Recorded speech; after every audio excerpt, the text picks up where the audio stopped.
Staying with the legal trials that are linked to Donald Trump, the former chief financial officer of the Trump Organization has pleaded guilty during an ongoing trial in a New York court.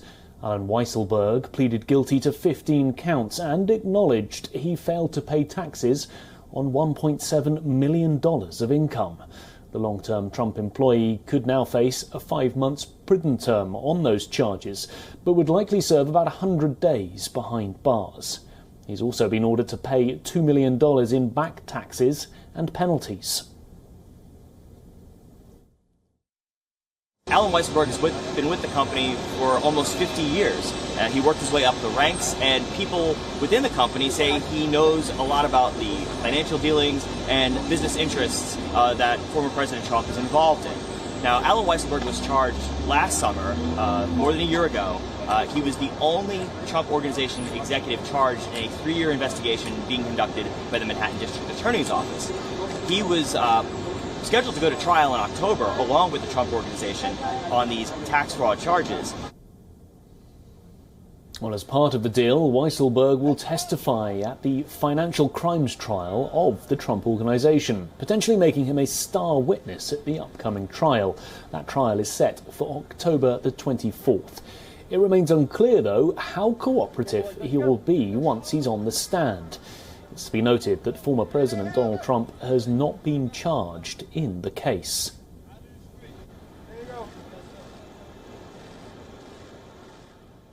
Take the mask off. We're going to head back to Susan Tarani joining us live in New York City. Susan, I wanted to ask you about this case as well. How damaging do you think Alan Weisselberg's testimony could potentially be for Donald Trump's Trump Organization?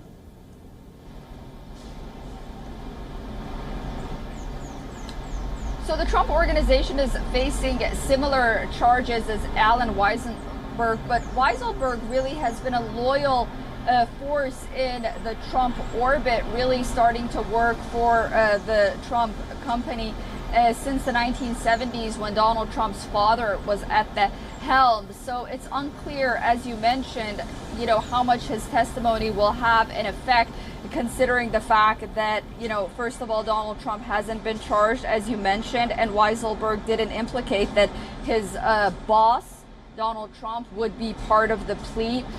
Also, it's important to note that even if the Trump Organization is found to be charged in any sort of criminal activity, none of the individuals of the Trump family, would be going to jail or anything like that. So again, it's unclear, but then it's very important to note once again that the political optics of all of this is very important, considering the fact that the Trump case is going to be about 1 or 2 days just before the midterm elections around October 24th.